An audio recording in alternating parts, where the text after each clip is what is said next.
Hello, everyone, and welcome back to another episode of Coach's Corner on the Bridging Impact podcast. I'm your host, Coach Furtado, where we are passing the ball to the next generation of athletes, coaches, and parents. And in Coach's Corner, I share the wisdom that I am learning from the week.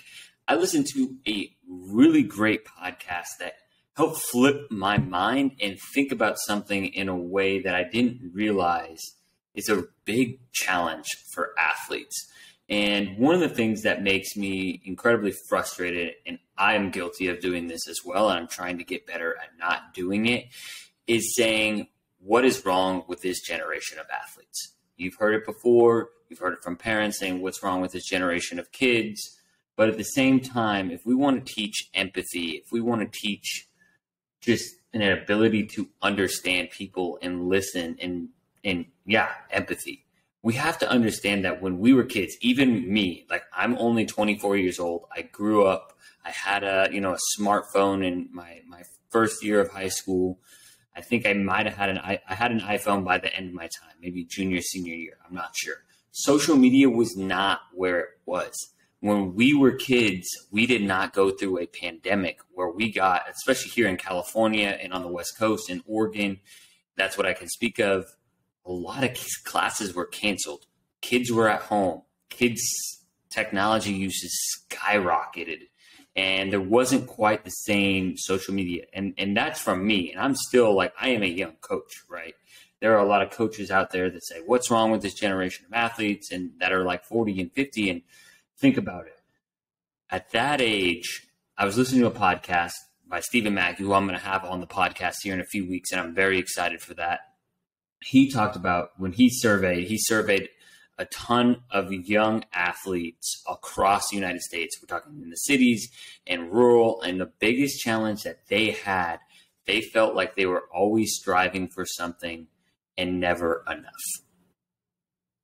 Let that sink in. They're never enough.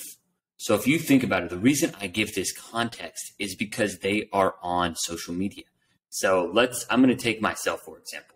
When I was a player, let's use basketball for an example. I was always a bubble player, and I kind of knew my role, though.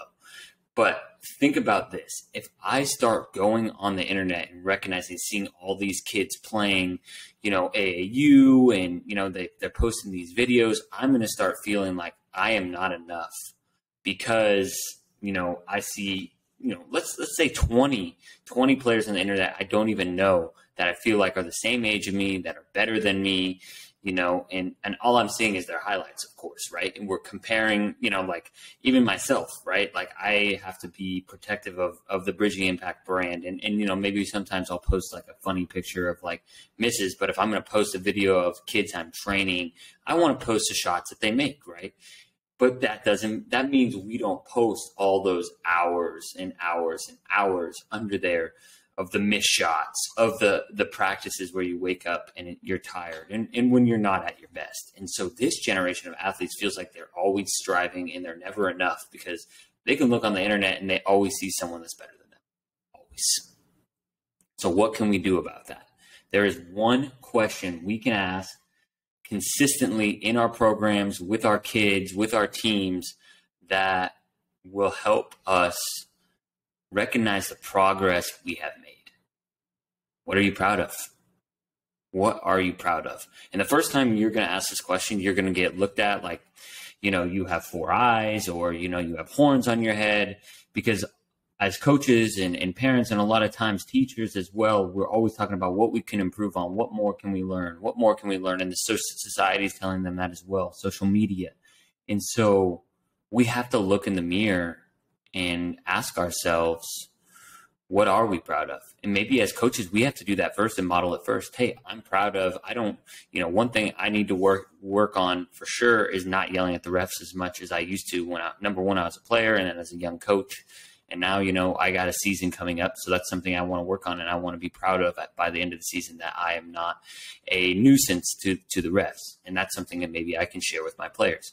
But as players, how we often get told what we need to work on, right?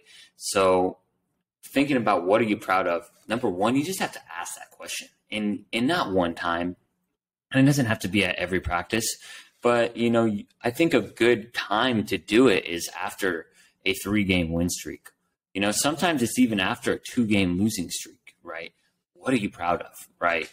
And so sometimes it is reading the room. Like, there's probably no right answer of when to do it, and you'll have to figure out when it works best for your kids in your program. But you need to do it, more than once, right? More than one time a season, because they have to take the opportunity to realize, like, I had another conversation with a dad the other day, and he was telling me how, like, it just feels like it's constant striving and no reward. Like, at the end of the day, a lot of these kids, and I don't even want to get into like full AAU and all of that, but a lot of these kids, like, it's never ending sport for them, and wins and losses it doesn't become a reward anymore. There's not enough rewards. What about creating those internal rewards for our athletes to recognize what they're proud of? Oh, I can make, I used to only be able to make 3 threes in a row, but now I can make 5.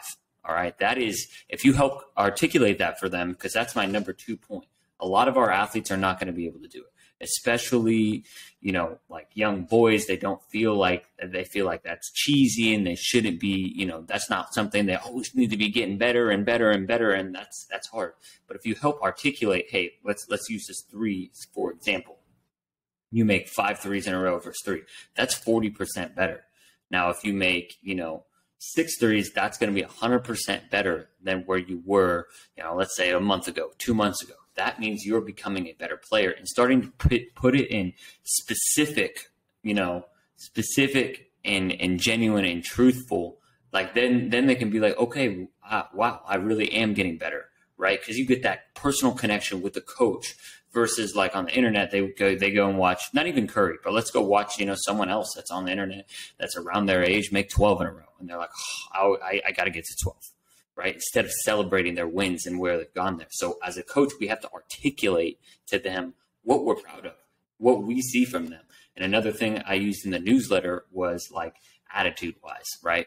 Like, a lot of times I see, kids, they'll shoot, they'll miss, they'll frown, put their head down, right? That's something you can work on. And then in a month or so, say, hey, look, I'm proud of you because you miss, you keep your head up, you get back on defense, and you focus on the next play. Because we're all going to make mistakes in life. And that's the purpose of sports, is to help them recognize their growth. That way they can recognize their growth in the classroom and at home and with their leadership and their relationships, like utilizing sport to teach these life skills and ask them what they're proud of, so they can ask themselves, hey, you got a 90% on that math test. That's the best score you've got all year, right? Recognize that instead of comparing themselves to the kid that math comes easy and it's always 95 to 99, right? We have to recognize and be proud of our accomplishments, which leads me to my last point of just encourage. We often get kind of, again, stuck in this cycle of always giving them feedback, and this is what you need to improve on, and this and that.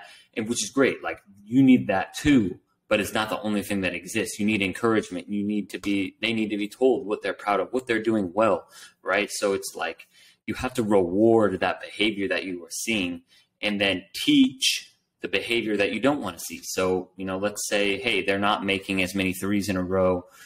What can we do? Hey, let's go look at your form. Let's teach, and let's break down a little bit. And honestly, if you see that their form is all right, then it might be up here. It might be mental training, and you might need to be like, what's going on up there? How can we improve this? So those are just little things that make a huge difference. And they see that coach, it has to be specific, it has to be genuine, and it has to be truthful. Because if it's not that, if it's like, oh, you're such a great shooter, and they can still only make 3 in a row, right? They're going to know that coach is BSing them, and they don't want that, or the parent is BSing them. They want it to be truthful, right? So hey, maybe sometimes you got to focus on certain things. Some players, I'm heavy on the basketball right now, but a lot of players, they're going to play. They're not going to be great offensive players, but they can get you rebounds. And then that's what you encourage them on, because that's what they contribute to the team, and giving them something to tie a positive identity to, but also reminding them that sports are not their full identity. And that is probably a whole nother episode in itself. So I appreciate y'all for listening to this episode. Comment below what you are proud of yourself and or your teammates, your team that you are coaching or leading. You could be a parent, whoever. And make sure you share this podcast with a friend. I feel like we need to be together and unite and help tell each other more what we're proud of. Go text someone what you're proud of them. There's always, room to grow. We're always works in progress. That's never going to not be true. But we have to recognize how far we have come and grown, and just bask in that. So make sure you subscribe to this podcast wherever you get it. Starting to add it on a few other feeds, but Apple Podcasts, Spotify, YouTube, best place to probably get it. And yeah, I will be in your ears and eyes always on Wednesdays. We post the Bridging Impact interviews with great, fantastic coaches. And on Friday, I share Coach's Corner, what I'm learning from the week. So again, I appreciate y'all, and I hope y'all have a wonderful, wonderful day. Coach Furtado out.